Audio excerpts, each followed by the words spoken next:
एक बार सबको मेरी तरफ से नमस्कार। आज स्टार्ट करते हैं अपन third part of solutions.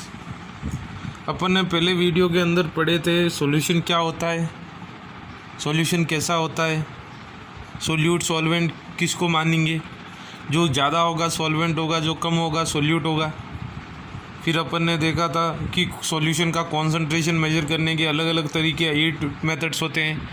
Weight by weight, weight by volume, volume by volume, molarity, molality, normality, ppm, mole fraction, और उनके बेस्ड न्यूमेरिकल्स थे। फिर सेकेंड वीडियो में अपन ने देखे थे वेपर प्रेशर क्या होता है। केवल क्लोज कंटेनर के अंदर ही वेपर प्रेशर एग्जिस्ट होता है। उसके ऊपर एक इम्पोर्टेंट लॉ पढ़े थे, राउल्ट लॉ। फिर उसके बेस्ड न्यूमेरिकल्स किए थे। आज एक वेरी इंपॉर्टेंट कॉन्सेप्ट पे आज के वीडियो में अपन पहले पढ़ेंगे। एक कोलिगेटिव प्रॉपर्टी क्या होती है उसका एक एग्जांपल पढ़ेंगे, relative lowering of vapour pressure. और इन डिटेल फिर पढ़ेंगे अपन आइडियल और non ideal solution with curves. Ideal solutions क्या होते हैं, नॉन आइडियल क्या होते हैं विथ कर्व्स। ठीक है, चलो स्टार्ट करते हैं। Vapour pressure of A solution containing non volatile solute. ये नॉन वोलेटाइल और वोलेटाइल क्या होता है अपन ने सेकेंड वीडियो में देखे थे। अब सोल्यूट क्या है, नॉन वोलेटाइल। नॉन वोलेटाइल मतलब कौन सा होगा, जनरली सॉलिड्स। खाली सोल्यूट नॉन वोलेटाइल है तो सॉल्वेंट तो वोलेटाइल ही है। अगर दोनों वो नॉन वोलेटाइल है तो वो मिक्स ही नहीं होगा, सॉल्यूशन बनेगा ही नहीं। और वोलेटाइल का एग्जांपल लिक्विड्स मैंने कल लिखाया था, water, methanol, ethanol, benzene, toluene. और नॉन वोलेटाइल बहुत जो भी सॉलिड्स है, लेकिन अपन जनरली ये तीनों यूज़ करेंगे। इसलिए फिर से कल भी मास लिखाया था, मैं आज भी मास लिखा रहा हूँ। यूरिया 60, ग्लूकोज का मास मॉलिक्यूलर मास 180, सुक्रोज का 320। जो वेपर प्रेशर होगा सोल्यूट का वो क्या होगा, 0 होगा। क्यों? क्योंकि सॉलिड्स है, सॉलिड्स वेपराइज नहीं होंगे तो वेपर प्रेशर एग्जिस्ट ही नहीं करेंगे। आ रही है बात समझ में? सॉलिड्स क्या है, सोल्यूट क्या है, सॉलिड्स है, नॉन वोलेटाइल है। तो नॉन वोलेटाइल है तो वेपर्स नहीं बनेंगे तो वो प्रेशर एग्जर्ट नहीं करेंगे। ठीक है, अब ये कॉन्सेप्ट को अपन समझते हैं। देखो आगे सोचो, ये कंटेनर ए में के अंदर ले लिया मैं वोलेटाइल सॉल्वेंट है। तो जो मैं ये सरफेस अंदर बल्क में भी मॉलिक्यूल्स होंगे सॉल्वेंट है के, लेकिन जो सरफेस पे है वो क्लोज कंटेनर के अंदर की बात है। ओपन के अंदर वेपर प्रेशर का कोई लेना देना नहीं है। सरफेस के ऊपर जो मॉलिक्यूल्स है वो प्रेशर एग्जिट करेंगे, और वो क्या है, P0 है, क्योंकि प्योर सॉल्वेंट है। Pressure vapour pressure of pure solvent है। और मैंने क्या बोला था, ए लेंगे सॉल्वेंट, बी लेंगे सोल्यूट पूरे चैप्टर के अंदर। और एक नॉन वोलेटाइल सोल्यूट भी है, एक वोलेटाइल सॉल्वेंट है और नॉन वोलेटाइल सोल्यूट भी है। तो बी के सरफेस पर मॉलिक्यूल्स होंगे लेकिन वो कोई प्रेशर एग्जिस्ट ही नहीं करेंगे, सॉलिड है। अब दोनों मिक्स कर दिए, मेरे को क्या बन गया, सॉल्यूशन A + B। अब देखो, अब सरफेस पे दोनों मॉलिक्यूल्स होंगे, ए के होंगे सोल्यूट के, सॉल्वेंट ए के और सोल्यूट बी के। लेकिन जो प्रेशर होगा वो केवल सॉल्वेंट के कारण ही होगा, क्योंकि सोल्यूट तो क्या है, सॉलिड है। अगर अकेला सॉल्वेंट था तो उसका प्रेशर क्या था, P0। अब लेकिन क्या है, PA है।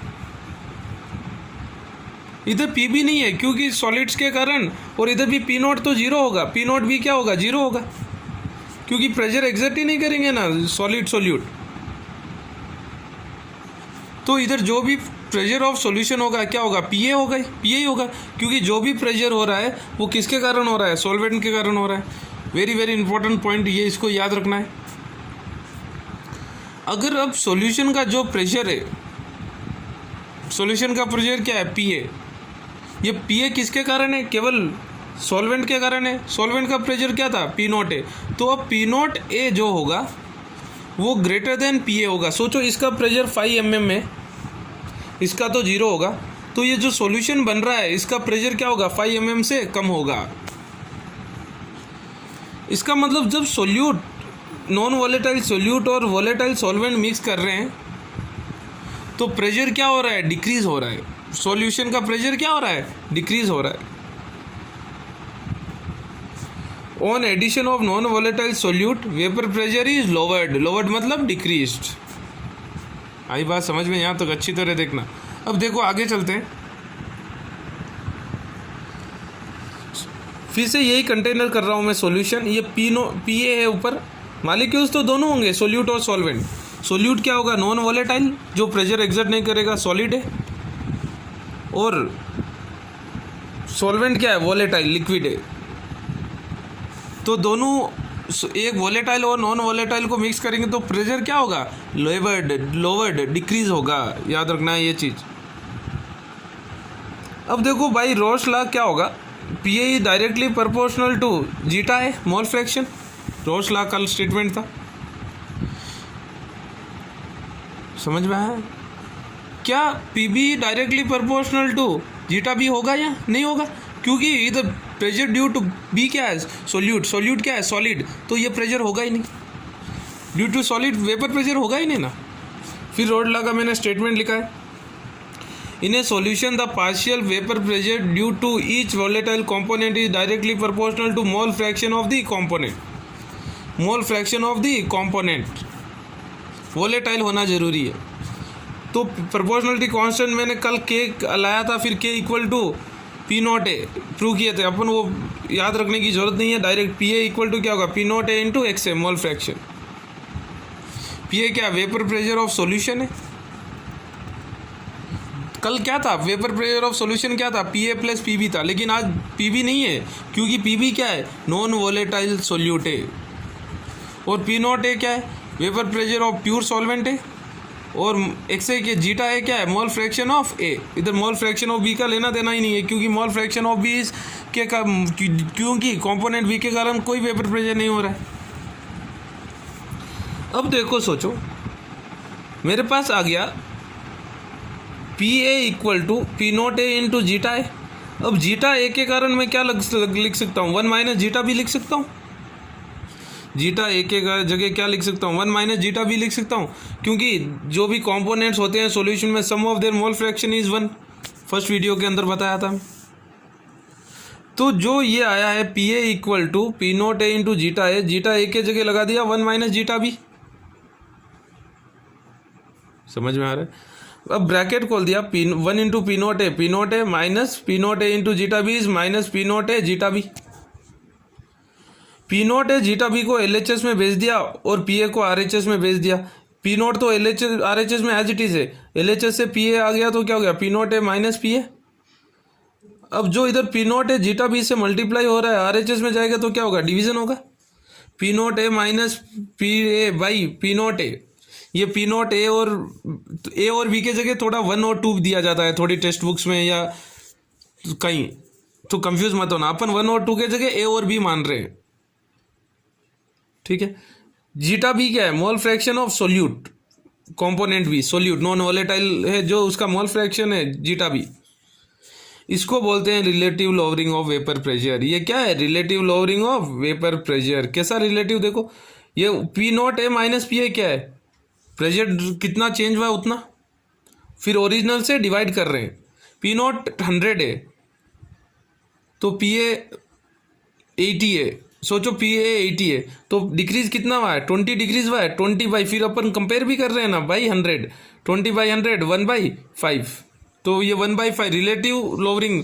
पहले तो रिलेटिव लोअरिंग का मतलब डिक्रीज कर रहे हैं, फिर ओरिजिनल से डिवाइड भी कर रहे हैं। ठीक है, ये बात समझे। आगे चलते हैं। देखो अब कॉलिगेटिव प्रॉपर्टी एक कॉन्सेप्ट पे चलते हैं।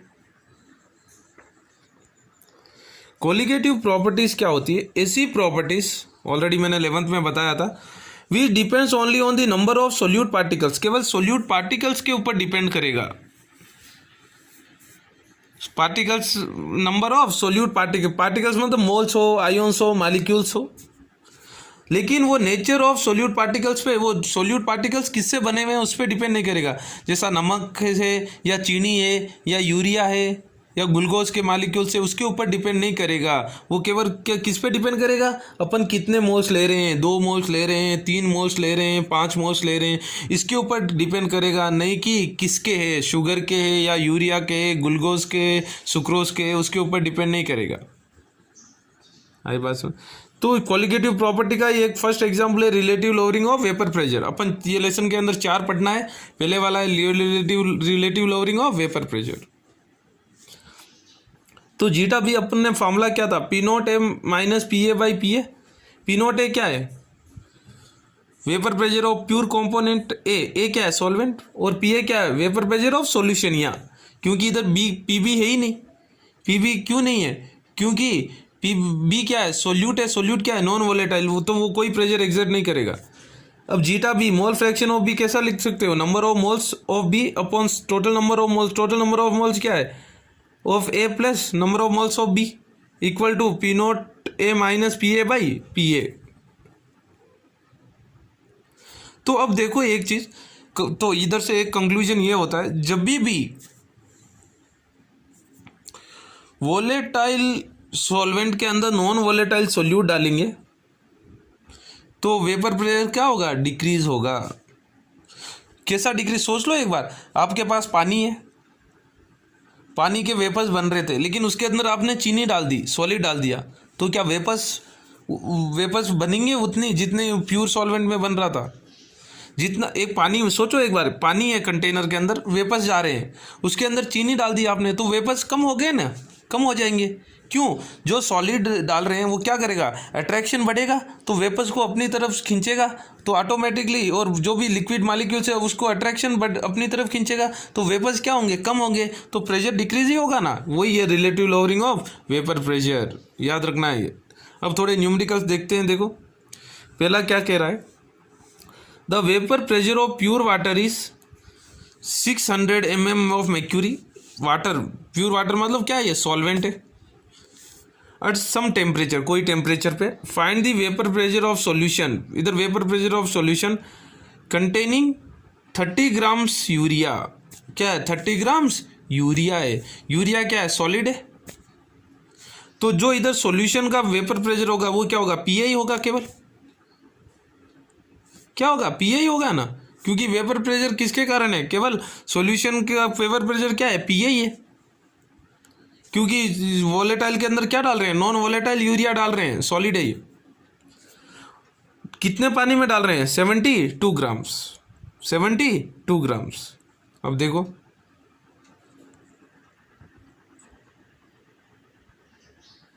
ये 60 नहीं, 60 है, 600 नहीं है, 60 है ये, दिस इज 60 नॉट 600, ठीक है ना, 60 है ये।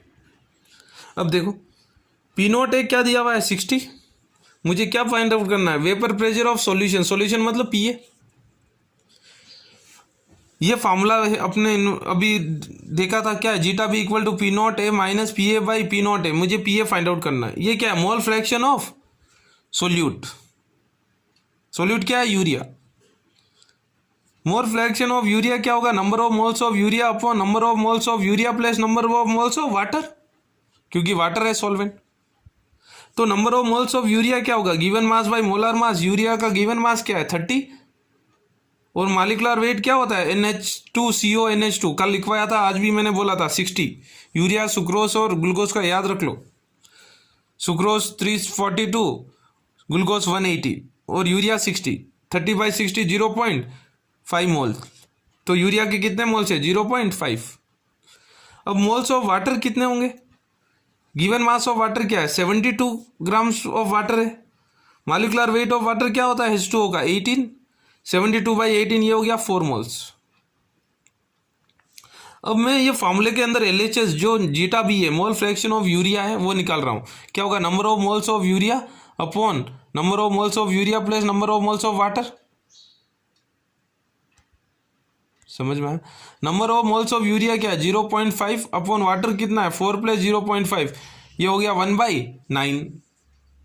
तो अब जीटा बी क्या आ गया मेरे को, 1/9 इधर लगा दिया LHS के अंदर, 1/9 equal to P not A क्या है, 60 by P A upon P not क्या है, 60।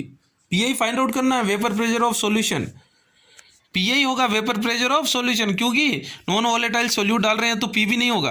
और वही कल ही अपन ने देखे था, वेपर प्रेशर ऑफ सॉल्यूशन क्या होगा, पीए प्लस पीबी, अगर दोनों नॉन वॉलेटाइल होते हैं तो, दोनों वॉलेटाइल होते हैं तो। लेकिन इधर क्या है, एक नॉन वॉलेटाइल है और सोल्यूट नॉन वॉलेटाइल है और सॉल्वेंट वॉलेटाइल है, तो वेपर प्रेशर ऑफ सॉल्यूशन क्या होगा, पीए। वही दोनों वॉलेटाइल है तो टोटल प्रेशर क्या होता है, पीए प्लस पीबी। इधर क्रॉस मल्टीप्लाई कर लो, 3 × 60 180 माइनस 3 पीए इक्वल टू 20 पीए क्या हो गया, 60/3। 60/3 डिवीजन करोगे तो 53.33 mm ऑफ mercury आएगा अप्रॉक्सीमेटली। ठीक है, चलो और एक क्वेश्चन देखते हैं क्या कह रहा है। Calculate the mass of non volatile solute. Non volatile solute का मास कैलकुलेट करना है। उसका नॉन वॉलेटाइल का सोल्यूट का मॉलिक्यूलर मास कितना है, 40 ग्राम पर मोल। तो मॉलिक्यूलर मास कितना है, 40 ग्राम से। Required to dissolve in 114 grams of octane. Octane क्या होता है, C8H18। To lower vapour pressure 80%। Vapour pressure कितना कम कर रहा है, 80% कर रहा है। कभी भी परसेंटेज दिया हुआ 80% लोअर कर रहा है, इसका मतलब 80 to 80% हो रहा है, कम हो जा रहा है।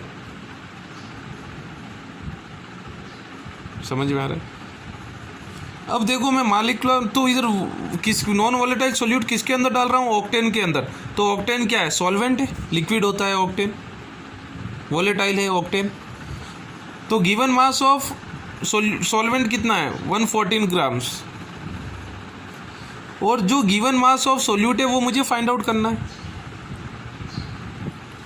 फिर से जीटा तो परसेंटेज सॉल्यूशन का वेपर प्रेशर कितना, दोनों नॉन वॉलेटाइल सोल्यूट ऑक्टेन के अंदर डाले तो वेपर प्रेशर कितना, लोअरिंग ऑफ वेपर प्रेशर कितना है, 80 है, सॉरी 80% है। कितना हो रहा है, 280%। परसेंटेज देता है तो ओरिजिनल प्रेशर कभी भी 100 प्योर का। तो प्योर सॉल्वेंट का मैंने ले लिया 100 और सॉल्यूशन के अंदर वो 100 से कितना हो गया, 280। तो पीए कितना हो गया, 100 से 80%, मतलब 80 हो गया। अब जीटा भी इक्वल टू क्या होगा, P0A minus P0A minus PB/P0 है। जीटा भी क्या होगा, number of moles of B upon number of moles of B plus number of moles of A. अब number of moles of B देखो मैं निकाल रहा हूँ, यहाँ जीटा भी निकाल रहा हूँ। अब देखो सोल्यूट, जो सोल्यूट है सॉल्वेंट है ए। सॉल्वेंट क्या है, ऑक्टेन है। ऑक्टेन का गिवन मास क्या है, 114 ग्राम्स। मॉलिक्यूलर मास भी 114 ग्राम्स ही होगा, C8H18 का, कैलकुलेट कर लो। तो number of moles of octane कितना हो गया सॉल्वेंट का, ए का कितना हो गया, 1 मोल। और बी का गिवन मास मुझे फाइंड आउट करना है, लेकिन मॉलिक्यूलर मास क्या है, 40 है। आई बात समझ में, क्या है, 40 है। तो मैंने इसका गिवन मास ले लिया x, जो मुझे फाइंड आउट करना है, x/40। आई बात समझ में, आई बात समझ में। अब देखो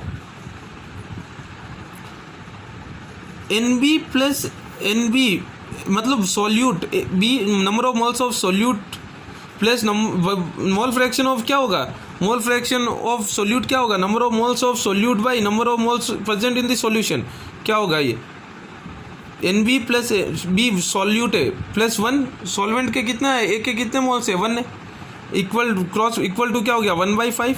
ये 1/5 कहाँ से आया, 180 माइनस 80/100, 20/100, 1/5। क्रॉस मल्टीप्लाई कर लो, 5NB equal to NB plus 1। एक साइड भेज दिया मैंने, 4NB इक्वल टू 1, NB क्या हो गया, 1/4। आई फर्स्ट में तो अब NB मेरे को क्या आया था, x/40 आया था, given mass bye molecular mass. तो NB के जगह 1/4 लगा दिया, ये 4 1 जा 4 10 जा कैंसिल, क्रॉस मल्टीप्लाई कर दो, 1 × 10, इधर भी 1, x इक्वल टू 10 ग्राम्स। तो मास ऑफ सॉल्यूट क्या है, 10 ग्राम्स। आई समझ में ना, ठीक है ना, अच्छी तरह देखना न्यूमेरिकल। और एक न्यूमेरिकल देखते हैं क्या कह रहा है। Vapour pressure of pure water is 12.3 kilo pascals. Pure water का वेपर प्रेशर है 12.3 किलो पास्कल्स। इसका मतलब ये क्या है, वाटर क्या है, सॉल्वेंट। टेम्परेचर 300 के, टेम्परेचर ऐसा ही कंफ्यूज के लिए कोई यूज़ नहीं है। Find the vapour pressure of solution, मतलब क्या फाइंड आउट करना है मुझे, पीए फाइंड आउट करना है solution containing 1 molal of non volatile solute. Solute क्या है, नॉन वोलेटाइल, और क्या है 1 मोलाल। 1 मोलाल का मतलब 1 मोलारिटी, याद रखना है। 1 मोलारिटी मतलब क्या, it means 1 mole of solute is present in 100 grams of solvent. Molarity के कॉन्सेप्ट में मैं समझाया था ये एग्जाम्पल्स के साथ। 1 molal means 1 mole of solute is present in 1000 grams of solvent.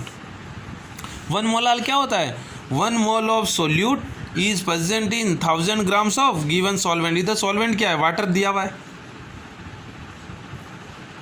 Pure water का प्रेशर है 12.3 के, मतलब क्या है ये, पी नॉट ए, सॉल्वेंट को एल मान रहे हैं ना, पी नॉट ए क्या है 12.3 किलो पास्कल्स। मुझे vapour pressure of solution find out करना है। सॉल्यूशन क्या होगा, पीए होगा, क्योंकि नॉन वोलेटाइल डाल रहे हैं। सोल्यूट क्या है, नॉन वोलेटाइल है। अब मोल फ्रैक्शन ऑफ सोल्यूट क्या है, 1।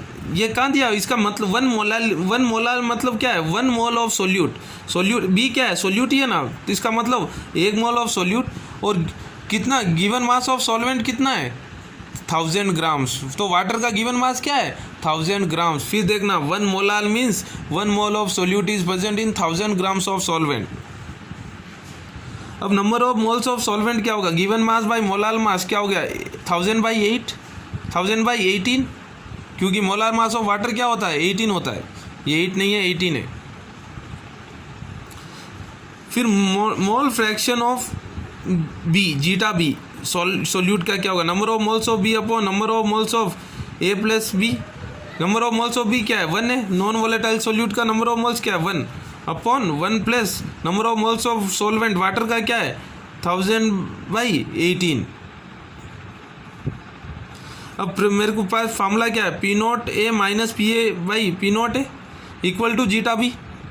पी नॉट क्या दिया हुआ है, प्योर वाटर का pressure 12.3 kilo pascals minus P A क्या है, प्रेशर ऑफ सॉल्यूशन है, क्योंकि केवल प्रेशर ऑफ सॉल्यूशन का प्रेशर क्या होगा, केवल सॉल्वेंट के कारण ही होगा, क्योंकि सॉल्यूट क्या है नॉन वोलेटाइल, वो काफ़ी बार बोल दिया मैं, अपॉन पी ए।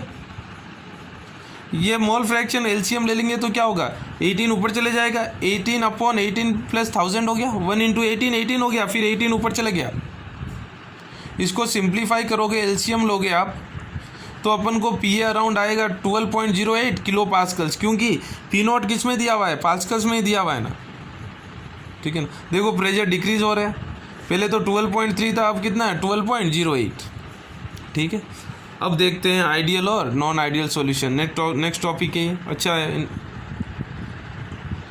देखो एक प्योर लिक्विड मैंने ले लिया ए, वोलेटाइल ही है सोचो, तो उसके क्लोज कंटेनर, तो उसके सरफेस जो मॉलिक्यूल्स होंगे वो प्रेशर क्या एग्जर्ट करेंगे, पी ए, उसका वॉल्यूम है V1,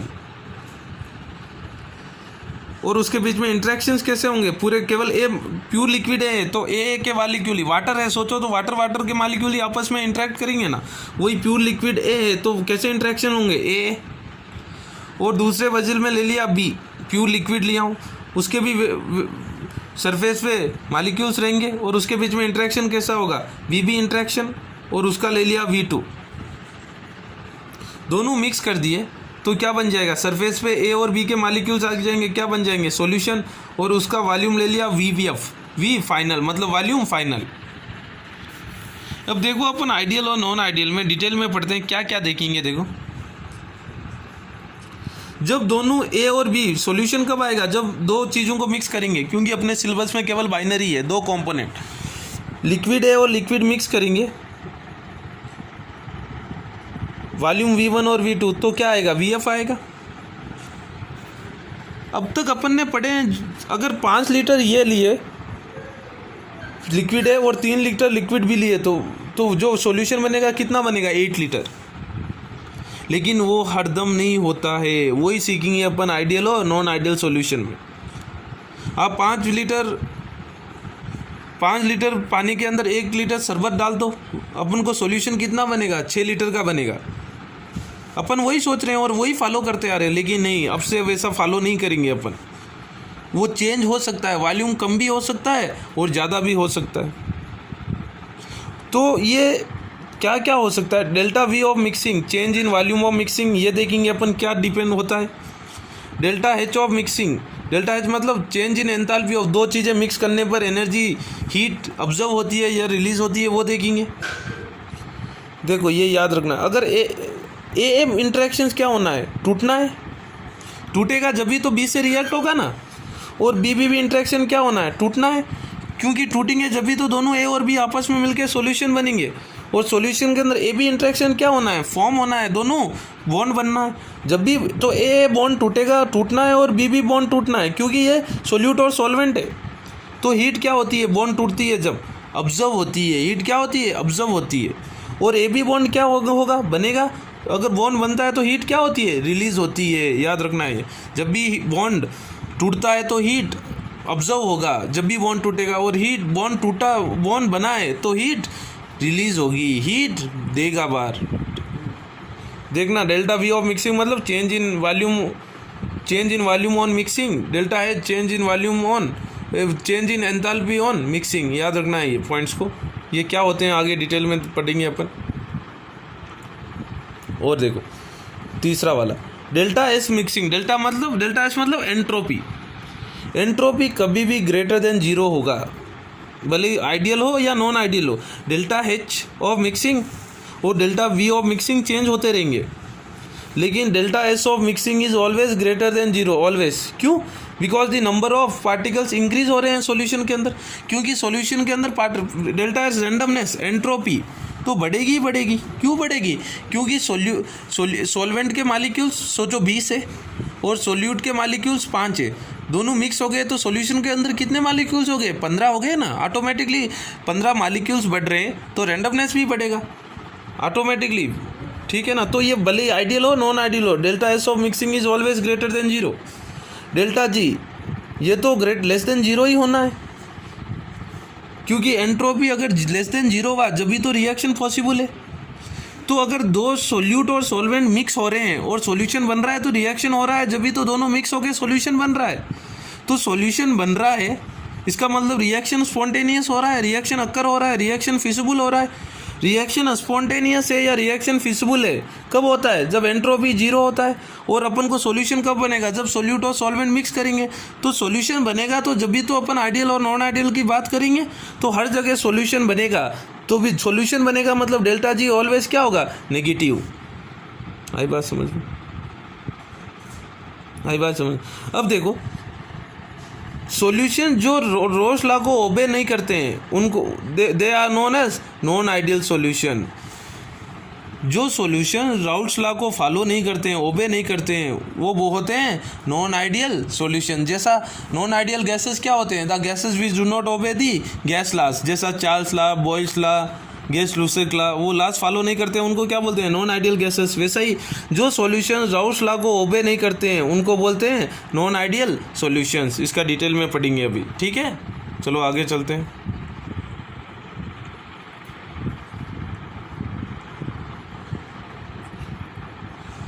आइडियल सॉल्यूशंस को पढ़ते हैं डिटेल में। Solutions which follows Raoult's law at all concentration and temperature, जो राउल्स लॉ को फॉलो करते हैं एट ऑल कॉन्सेंट्रेशन और टेम्परेचर, कितना भी सोल्यूट और सॉल्वेंट मिक्स कर दो और कोई भी टेम्परेचर मेंटेन कर लो, अगर राउल्स लॉ फॉलो हो रहा है तो उनको क्या बोलते हैं, आइडियल सॉल्यूशन। इसका मतलब क्या है ये स्टेटमेंट का, अपन प्रेशर ऑफ सॉल्यूशन निकाल रहे हैं, एक्सपेरिमेंट से निकाल रहे हैं। प्रेशर निकालने, वेपर प्रेशर निकालने के लिए इंस्ट्रूमेंट यूज़ होता है मैनोमीटर। क्या इंस्ट्रूमेंट से वेपर प्रेशर निकालेंगे, मैनोमीटर। लैब में आपने फाइंड आउट किया, वेपर प्रेशर ऑफ सॉल्यूशन निकाला, फिर वही वेपर प्रेशर में राउल्स लॉ यूज़ करके निकाला। राउल्स लॉ का फॉर्मूला कल पढ़े थे, पी टोटल क्या होगा, P A plus P B. P A क्या होता है, P not A into zeta A plus P not B into zeta B. अगर ये एक्सपेरिमेंटली जो डिटरमाइंड वेपर प्रेशर आया है और राउल्स लॉ का फॉर्मूला यूज़ करके जो वेपर प्रेशर आया है, अगर दोनों वैल्यूज़ इक्वल होता है इसका मतलब वो राउल्स लॉ को फॉलो करता है। राउल्स लॉ को फॉलो करना मतलब यही मतलब है, जो वेपर प्रेशर एक्सपेरिमेंटली निकाले थे वही वेपर प्रेशर राउल्स लॉ का फॉर्मूला यूज़ करके निकालना है। अगर वो दोनों प्रेशर इक्वल, राउस लॉ का और राउस लॉ का प्रेशर और ऑब्जर्व और एक्सपेरिमेंटली डिटरमाइंड प्रेशर इक्वल होते हैं, इसका मतलब वो राउस लॉ फॉलो करते हैं, तो आइडियल सॉल्यूशन क्या होता है, वो उसको क्या बोलते हैं, आइडियल सॉल्यूशंस। आई बात समझ में?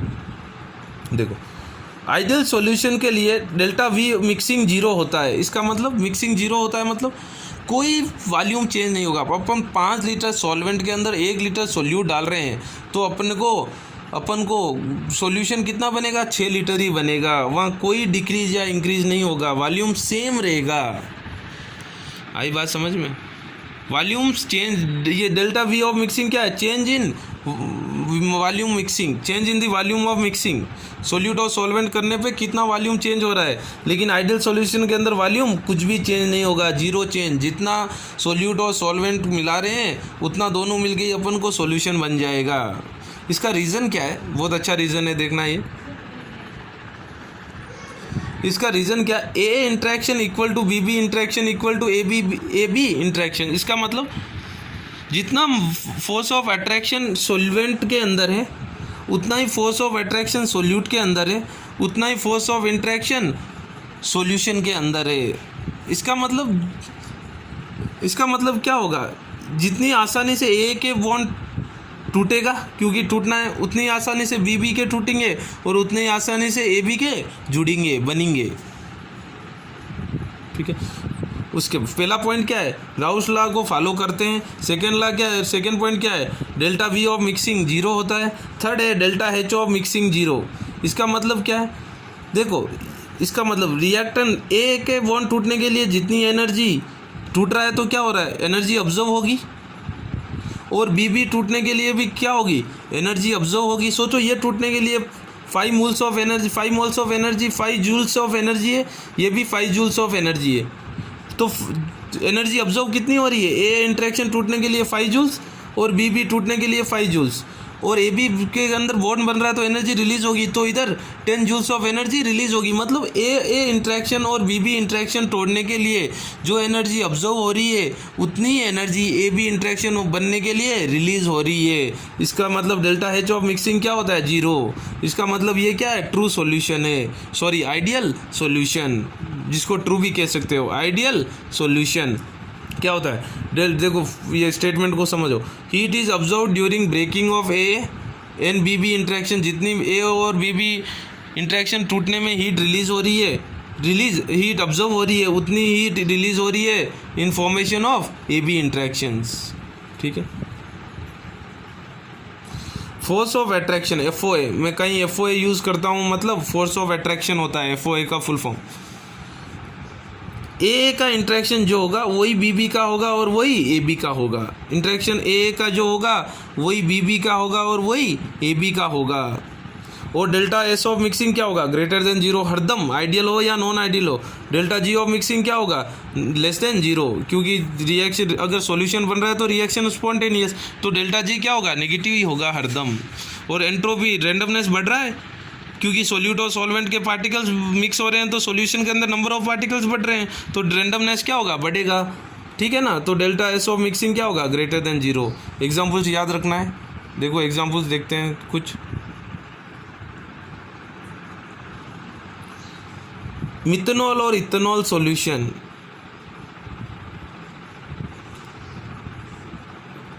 इथाइल क्लोराइड और इथाइल ब्रोमाइड, एन हेक्सेन और एन हेप्टेन, ये क्या है, डाइब्रोमो इथेन, ये डाइक्लोरो इथेन।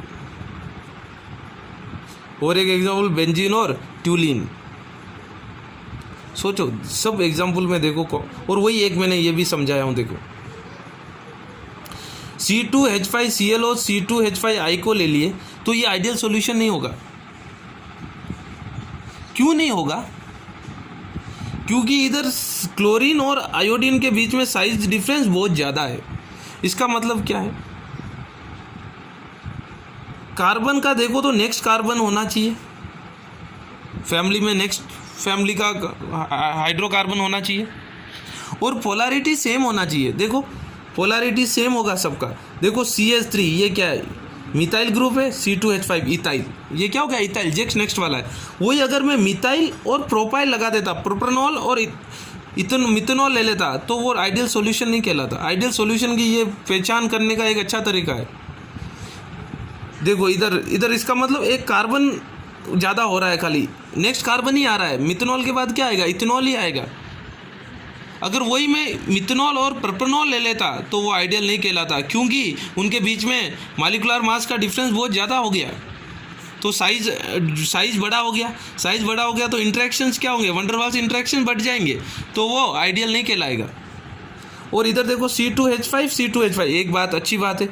क्लोरीन के बाद नेक्स्ट हाइड्रोजन कौन सा आता है, ब्रोमीन ही आता है, तो ये भी क्या हो गया, आइडियल हो गया। वही जो ये आइडियल नहीं है, देखो क्लोरीन C2H5 C2H5 तो सेम है, क्लोरीन है, उसके बाद क्या है, आयोडीन है, लेकिन ब्रोमीन तो नहीं है। क्लोरीन के बाद क्या होता है, ब्रोमीन आना चाहिए, तो ये क्या होगा, नॉन आइडियल होगा, it is not a ideal solution. और देखो एन हेक्सेन, और एन हेक्सेन मतलब 6 कार्बन, हेप्टेन मतलब 7 कार्बन, एक नेक्स्ट वाला ही है ना, तो ये भी क्या, एन मतलब स्ट्रेट चेन वाला हेक्सेन और स्ट्रेट चेन वाला हेप्टेन, एक कार्बन नहीं है, हेक्सेन के बाद हेप्टेन ही आएगा। वही अगर हेक्सेन और ऑक्टेन होगा तो वो आइडियल नहीं होगा। आई बात समझ में। बेंजीन और ट्यूलिन, बेंजीन क्या है C6H6, ट्यूलिन क्या है C6H5, और बेंजीन रिंग के ऊपर क्या लगता है CH3, ये भी आइडियल सॉल्यूशन। याद रखना है, एग्जाम्पल्स वेरी वेरी इंपॉर्टेंट। और आप फाइंड आउट कर देख के ये लॉजिक लगा लो। नेक्स्ट कार्बन फैमिली के अंदर नेक्स्ट कार्बन कंपाउंड होना चाहिए, या कोई हालोजेंस होता है तो नेक्स्ट हालोजन आना चाहिए सीक्वेंस में। वही इधर ये आइडियल नहीं है, क्योंकि क्लोरीन के बाद ब्रोमीन आना चाहिए, लेकिन आ गया क्या, आयोडीन। ठीक है, अब देखो आइडियल सॉल्यूशन के लिए वही ग्राफ है जो रोल्स लॉ का ग्राफ है, क्योंकि आइडियल सॉल्यूशन क्या होता है, जो रोल्स लॉ को फॉलो करता है। अब देखो मैंने कल के जैसा ही ये ग्राफ, इधर zeta number mole fraction of A0 ले लिया, मोल फ्रैक्शन ऑफ B1 ले लिया, तो इधर क्या है, केवल प्योर B है। इधर मोल फ्रैक्शन ऑफ A1 ले लिया और मोल फ्रैक्शन ऑफ B0 ले, तो इधर क्या प्योर A है। अब लेफ्ट से राइट जाएंगे तो PA का वैल्यू बढ़ेगा, जीटा A का वैल्यू बढ़ रहा है ना, बढ़ेगा। और यहाँ आगे तो केवल प्रेशर, जो भी वेपर प्रेशर होगा किसके कारण होगा, A के कारण होगा, तो प्योर A है यहाँ, तो P0 A हो गया, इधर प्योर B है, तो इधर केवल प्रेशर किसका होगा, केवल B के कारण होगा, प्योर B के कारण होगा, तो P0 भी है। अब ये देखो ज्वाइन कर दिए ऐसा, ये क्या होगा, PA equal to P0 A into zeta है, और ये क्या हो रहा है, बढ़ते जा रहा है, PB क्या होगा, P0 B into zeta B, Rouse law से लिखा हूँ। ये P0 A P0 B दोनों को ऐड करेंगे तो क्या हो गया, total pressure PA plus PB। आई बात समझ में। तो ये आइडियल सॉल्यूशन क्या होता है, वही सॉल्यूशन जो राउस लॉ फॉलो करता है, इसलिए राउस लॉ का ही कर्व है डायरेक्ट। ठीक है, अब डिस्कस करते हैं non ideal solution. Non ideal solutions क्या होते हैं, ऐसे solutions which do not follow Raoult's law at all temperature and concentration। तो ऐसे सॉल्यूशन जो राउस लॉ को फॉलो नहीं करते हैं at all temperature and all temperature, मतलब कोई टेम्परेचर या कोई कॉन्सेंट्रेशन पे फॉलो कर सकते हैं, लेकिन अगर कॉन्सेंट्रेशन और टेम्परेचर चेंज कर दिए तो वो फॉलो नहीं करेगा, तो वो क्या हो गया, नॉन आइडियल सॉल्यूशन। उधर जो सब जीरो आ रहा था इधर जीरो नहीं आएगा, delta V of mixing zero नहीं आएगा, delta H of mixing zero नहीं आएगा, A इंट्रैक्शन और BB इंट्रैक्शन इक्वल नहीं होंगे AB के इंट्रैक्शन से, डेल्टा S ऑफ मिक्सिंग ये तो सेम ग्रेटर देन जीरो ही होगा, क्योंकि दो चीज़ें मिक्स हो रही है तो रैंडमनेस बढ़ेगा। डेल्टा G ऑफ मिक्सिंग भी लेस देन जीरो, क्योंकि सॉल्यूशन बन रहा है, नॉन आइडियल सॉल्यूशन है, लेकिन सॉल्यूशन तो है, सॉल्यूशन तो बनेगा तो स्पॉन्टेनियस रिएक्शन होगा, तो डेल्टा G क्या होगा, लेस देन जीरो ही होगा, ये फिक्स है। ठीक है, आगे देखो, जो नॉन आइडियल सॉल्यूशन है वो दो टाइप के होते हैं, एक होता है positive deviation from Rouse law, एक होता है negative deviation from Rouse law. अच्छी तरह समझना है topic, positive deviation from Rouse law and negative deviation from Rouse law. पहले देखते हैं, सब समझते हैं दोनों को। Non ideal solution showing negative deviation वाले देखते हैं।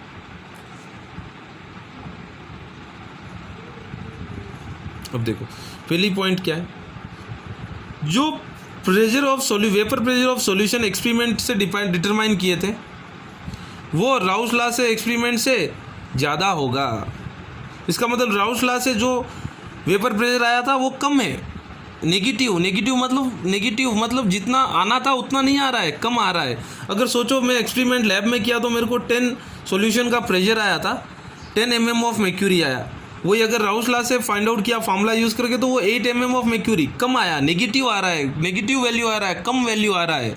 इधर नेगेटिव मतलब लेस, कम, जितना आना था उतना नहीं आ रहा है, कम आ रहा है।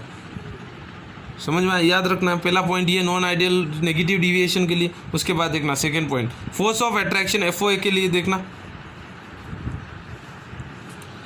AA interaction and BB interaction are less than AB interaction, मतलब force of interaction of AA और BB का जो होगा वो लेस देन AB इंट्रैक्शंस होगा।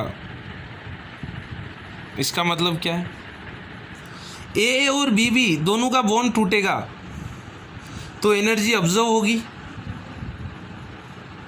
इसका मतलब डेल्टा H क्या होगा, पॉजिटिव होगा। वही AB क्या बॉन्ड बनेगा, एनर्जी रिलीज होगी, ये क्या होगा, डेल्टा H क्या होगा, नेगेटिव होगा। इधर क्या कह रहे हैं, जो AB का इंट्रैक्शन है उनका ज़्यादा फोर्स ऑफ अट्रैक्शन, एनर्जी, वो बॉन्ड बनने के लिए ज़्यादा एनर्जी रिलीज होगी when compare to energy observed to break AA and BB bond. तो टोटल अगर ये AB का बॉन्ड बनते वक्त एनर्जी ज़्यादा रिलीज हो रही है, इसका मतलब इंट्रैक्शन क्या है, स्ट्रॉन्ग है। इंट्रैक्शन स्ट्रॉन्ग है तो वेपर्स बनना उतना ही मुश्किल है। वेपर्स बनना क्या है, उतना ही मुश्किल होगा इंट्रैक्शन स्ट्रॉन्ग, क्योंकि AA इंट्रैक्शन और BB इंट्रैक्शन से AB इंट्रैक्शन स्ट्रॉन्ग हो गए। AB इंट्रैक्शन स्ट्रॉन्ग हो गए तो इंट्रैक्शन स्ट्रॉन्ग हो गए तो वेपर्स बनना उतना ही मुश्किल है। वेपर्स बनना उतना ही मुश्किल होगा सॉल्यूशन के अंदर, तो वेपर प्रेशर ऑफ सॉल्यूशन क्या होगा, डिक्रीज होगा। तो डिक्रीज होता, जो जितना रॉल्स लॉ से आना था उतना नहीं आ रहा है, क्या आ रहा है, कम आ रहा है, तो क्या होगा, वो नेगेटिव डिविएशन ही होगा। समझ में आई पॉइंट। इसका मतलब डेल्टा V ऑफ मिक्सिंग क्या होगा, लेस देन 0 होगा। जितना वॉल्यूम आना था कम आ रहा है, नेगेटिव मतलब लेस देन 0। सोचो राउस लॉ से फॉलो किए तो 3 ml और 3 लीटर और 2 लीटर मिक्स किए, 5 लीटर आना था, लेकिन नेगेटिव वॉल्यूम कम आ रहा है 5 लीटर से। डेल्टा H ऑफ मिक्सिंग भी क्या होगा, लेस देन 0 ही होगा, क्योंकि heat release by formation of AB के कारण हीट रिलीज हो रही है। ये क्या होता है, डेल्टा H नेगेटिव, वही हीट ऑब्जर्व ब्रेकिंग का क्या है, ग्रेटर है, तो ये क्या होगा, डेल्टा H पॉजिटिव होगा। तो इनका डेल्टा H जो पॉजिटिव वैल्यू है वो क्या है, नेगेटिव डेल्टा H से AB से कम है, तो ओवरऑल रिजल्ट क्या होगा, नेगेटिव आएगा, लेस देन 0। नेगेटिव मतलब लेस देन 0, सिंपल चीज। इसका कर्व देखते हैं अब, देखो फिर से वही जीटा A जीटा B, इधर केवल जीटा B है, जीटा A 0 है। इधर क्या है, मतलब प्योर B है, इधर क्या है, प्योर A है, जीटा B 0 है। देखो राउस लॉ का अपन का कर्व, ये जो डॉटेड लाइन से वो राउस लॉ का कर्व आना था। इधर भी ये डॉटेड लाइन है, ये ऊपर वाला डॉटेड लाइन है, ये ज्वाइन करते राउस लॉ से ये आना था अगर राउस लॉ फॉलो करते तो, लेकिन राउस लॉ फॉलो नहीं कर रहा है। PA क्या होगा, लेस देन P0 है, जीटा A होगा, नेगेटिव हो रहा है। जितना प्रेशर ऑफ A हो रहा है सॉल्यूशन के अंदर वो क्या है, ओरिजिनल प्रेशर ऑफ सॉल्यूशन है और जीटा A से कम है। और pressure of B in solution, solute का कितना प्रेशर है सॉल्यूशन में वो क्या है, less than pure solute B और उस into mole fraction of B कम है, तो ओवरऑल प्रेशर क्या है, लेस ही है। टोटल ये क्या है, एक्सपेरिमेंटली जो आया था वो राउस लॉ से क्या आया, कम आया, जब भी तो नेगेटिव डिविएशन है। तो जो ये ऊपर देखो, ये PA इक्वल टू क्या है, P0 है, जीटा है। राउस लॉ फॉलो करता तो ये डॉटेड लाइन फॉलो करता, लेकिन कम आ रहा है नीचे, ये हो गया तो नेगेटिव डिविएशन, ये नीचे आ रहा है। वही ये PB अगर राउस लॉ फॉलो करता तो क्या होगा, PB equal to P0 B into zeta B, लेकिन नेगेटिव है, कम आ रहा है, तो क्या होगा, नीचे आ गया। देखो डॉटेड लाइन के, जो राउस लॉ फॉलो कर रहा है वो राउस लॉ फॉलो करता तो डॉटेड लाइन से जाता। अब देखो P टोटल भी अब क्या हो रहा है, एक्सपेरिमेंट से कम आया है राउस लॉ से, तो अगर ये आना था ऊपर वाला, लेकिन क्या आ रहा है, नीचे वाला आ रहा है। देखो ये वैल्यू आ रहा है, नीचे से जा रहा है P टोटल। कर्व को समझे, अच्छी तरह समझना। अब देखो एग्जाम्पल्स, बहुत ज़्यादा इंपॉर्टेंट है एग्जाम्पल्स। अब एग्जाम्पल्स देखते हैं नेगेटिव डिविएशन के। पहला एग्जाम्पल, क्लोरोफॉर्म CHCl3, एसीटोन, बहुत इंपॉर्टेंट एग्जाम्पल है, काफ़ी बार CBSE कॉम्पिटिटिव एग्जाम में पूछा है। ये नेगेटिव डेविएशन है। रीज़न क्या है देखो, जो एसीटोन ये एक सॉल्वेंट मान लो, ये एक सोल्यूट मान लो, तो सोल्यूट के अंदर और सॉल्वेंट के अंदर केवल क्या है, वैन डर वाल्स फोर्सेस ही है। लेकिन सोल्यूट और सॉल्वेंट अगर मिला दिए तो देखो, क्लोरोफॉर्म वाला हाइड्रोजन और एसीटोन वाला ऑक्सीजन लोन पेयर के कारण क्या बनेगा, H और OA के बीच में क्या हो जाएगा, हाइड्रोजन बॉन्ड। तो हाइड्रोजन बॉन्ड जो ये सॉल्यूशन के अंदर बना है वो स्ट्रॉन्ग बॉन्ड है when compare to solute and solvent, जो ओरिजिनली क्या था, वैन डर वाल्स फोर्सेस ही था। इसका मतलब सॉल्यूशन के अंदर स्ट्रॉन्ग इंटरेक्शन हो गई तो वेपर प्रेशर क्या हो गया, कम हो गया, मतलब क्या होगा, negative deviation.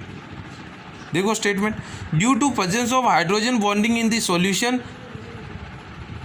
Which are not present in the chloroform and acetone. Solution के अंदर हाइड्रोजन बॉन्ड फॉर्म हो गया with hydrogen of chloroform and oxygen of acetone. वही जब दोनों एसीटोन और क्लोरोफॉर्म थे उनके अंदर हाइड्रोजन बॉन्ड था नहीं, तो ऑटोमेटिकली ज़्यादा इंट्रैक्शन स्ट्रॉन्ग इंट्रैक्शन किसके अंदर हो गए, सॉल्यूशन के अंदर हो गए।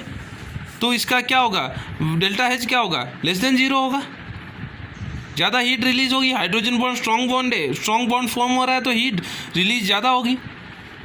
अब वॉल्यूम भी मिक्सिंग क्या होगा, लेस देन 0 होगा, क्योंकि इतना ज़्यादा एक्सपेंड नहीं करेगा ये। Van der Waals forces strong हो गए, वैन डर वाल्स फोर्सेस से इसके अंदर क्या बन गया, हाइड्रोजन बॉन्डिंग, तो एक्सपेंड नहीं हो गया तो वॉल्यूम भी क्या होगा, डिक्रीज होगा, लेस देन 0 होगा। समझ में आया। और एक सेकेंड एग्जाम, कोई भी स्ट्रॉन्ग एसिड और वाटर, ये भी क्या होता है, नेगेटिव डिविएशन होता है। HCl प्लस H2O इधर भी क्या कर लेगा, जो HA और ऑक्सीजन है हाइड्रोजन बॉन्ड बना लेगा। HNO3 ये भी क्या होगा, नेगेटिव डिविएशन होगा, हाइड्रोजन बॉन्ड बन जाएगा। इधर देखो एक जनरल एग्जाम्पल, कोई भी कंपाउंड जो CH3 हालो फॉर्म में हो, CHX3 क्या होता है, हालो फॉर्म, उसके और कोई भी एक सोल्यूट या सॉल्वेंट हालो फॉर्म हो, और सोल्यूट और या सॉल्वेंट ऐसा हो जिसके अंदर ऑक्सीजन या नाइट्रोजन आटम्स हो, X क्या हो सकता है, Cl Br या I, ऐसा कोई सॉल्यूशन होता है, वो नेगेटिव डिविएशन दिखाएगा, क्योंकि क्या बन जाएगा, हाइड्रोजन बॉन्डिंग बन जाएगा सॉल्यूशन के अंदर, क्योंकि हाइड्रोजन तो ये प्रेजेंट है। और कैसा और एक कंपाउंड क्या होगा, ऐसा कंपाउंड जिसके अंदर ऑक्सीजन हो या नाइट्रोजन, वो भी क्या बना लेगा, हाइड्रोजन बॉन्डिंग बना लेगा। तो कोई भी एग्जांपल आपको एक दिया विच शो नेगेटिव डिविएशन, मतलब ये चीज़ याद रख लो, ये कोई भी कंपाउंड जो CHX3 फॉर्म में है उसके अंदर X क्या हो सकता है, Cl Br नहीं तो I, और एक दूसरा कंपाउंड ऐसे फॉर्म में है जिसके अंदर ऑक्सीजन और नाइट्रोजन है, इसका मतलब उधर हाइड्रोजन बॉन्डिंग हो जाएगा, नेगेटिव डिविएशन। ठीक है, अगला चलते हैं टॉपिक, पॉजिटिव डिविएशन। पॉजिटिव, नाम ही पॉजिटिव है, देखो इसका मतलब जो ऑब्जर्व्ड वैल्यू है